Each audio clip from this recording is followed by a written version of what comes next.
Hi, in this video, we're going to talk about the difference between mono and stereo. So mono simply means one. When you record a vocal with one single microphone, down one cable, into one input on your audio interface, onto a mono track, that is mono, just one channel, one microphone, one sound. When you record maybe an orchestra with two microphones in a stereo miking technique, then you are recording in stereo. Two channels, two microphones, two inputs, going into either two separate tracks in Logic or into a stereo track in Logic. Stereo simply means to use more than one channel to reproduce a sound stage. In this example, I've got a mono track. This is simply a mono recording of Peter Darling. Let's have a listen to it. Clear, two worlds are one and the same, shifting pictures, alter frame.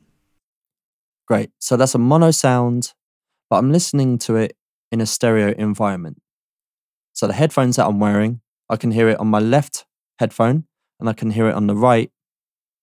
And because I've panned it in the middle, it means it's playing in the left channel and in the right channel at the same phase, at the same time, and at the same volume.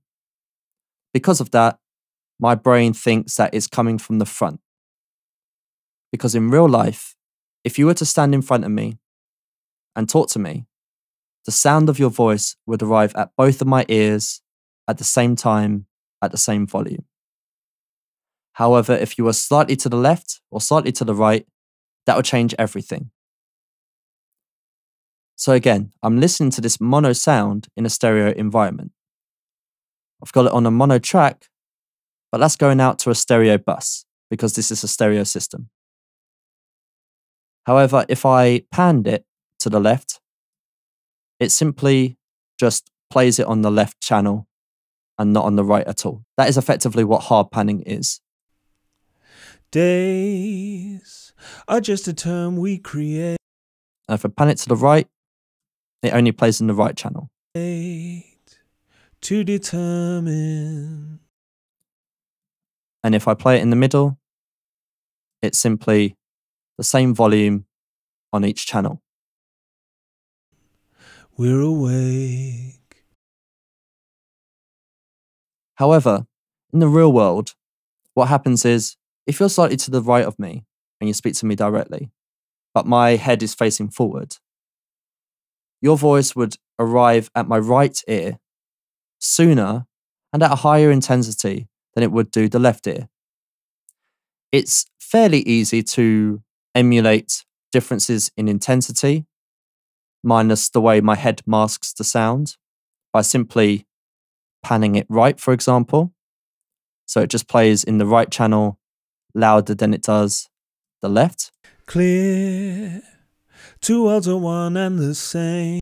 And this is effective if you are monitoring in a speaker system, because when you're using speakers, your left ear can hear the right speaker later and quieter, and vice versa. However, in headphones, this isn't always effective, because in headphones, when I'm panning to the right, I get the difference in volume, which helps my brain think that it's coming from the right.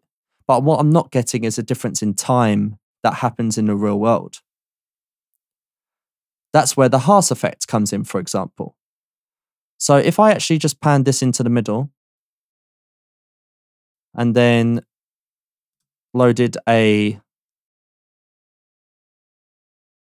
sample delay, but used one that converts mono to stereo, what it's done is it's taken that mono signal, split it into two, so now it's a left signal and a right signal. The result at the moment is no different. Shifting pictures. Because nothing's different between left and right. So again, that's an important distinction to make. When the left and the right are the same, that becomes a center image. Our brain thinks that is coming from in front because in the real world, that's the case. If you speak directly in front of me, both ears at the same time and at the same volume. However, to recreate the interaural time difference, the difference between the sound arriving at my right ear and my left ear, if the sound was coming from the right of me, I would need to create a delay of some sort to emulate that to work in headphones, for example. So I'm simply going to delay the left channel. Alter frame. Days are just a term we create to determine we're awake. So there we have it.